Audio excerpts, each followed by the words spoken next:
So as you know, I got much respect for Melly Mel, and I do watch the Art of Dialogue show, and I like. Like seeing him on Art of Dialogue, just like seeing Stephanie Mills on Vlad and Angie Stone, Vlad talking about the industry and the realness. We need the kind of black folk telling it like it is, telling it. What I like what Melly Mel said, he said a couple of things. He said a few things I agree with. He said he talked about Tupac, DMX being better actors than rappers. And I concurred. I thought they were more pivotal. I thought Tupac was going to be an Oscar-worthy actor. I thought he, great poet. I could be hit and miss with his music, but on the screen and his poet, he was very poetic and charismatic.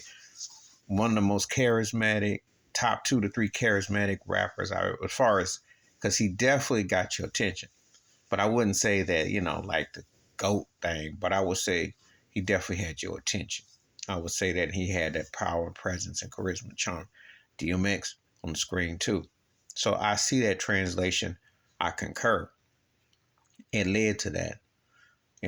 For me, Will Smith is one of the few who had a balance with both worlds in terms of that he 3 worlds because he did TV, film, and music. And actually, when you think about it, he's underrated in the connection of all 3 because it took to make that thing work. You have to be able to connect. Underrated as an MC and not a good leading actor, had the charisma and the personality. Not enough. You need more King Richards and actually, films that enhance him as opposed to just coming across like he just being smug. So, but I'm saying he definitely conquered them worlds, and of course you make a case with Ice Cube. But anyway, I got what Melly Mel was saying about that. The other thing he touched on is that he said Drake's not a top 10 rapper ever, which the truth is, that's the truth. Just like what he said about Eminem. I agree. Drake sells a lot of streams, wildly successful.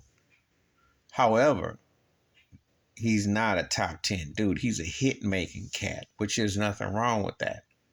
But when I have people actually ask me, do I think he's one of the 10 greatest rappers? I actually had that hat. I thought that was comical. I thought I was being punked because I said, come on now. You talking about sales, but what is he really putting down? And I like when Melly Mel tapped in about Lil Wayne using auto-tune because you don't really know his real voice.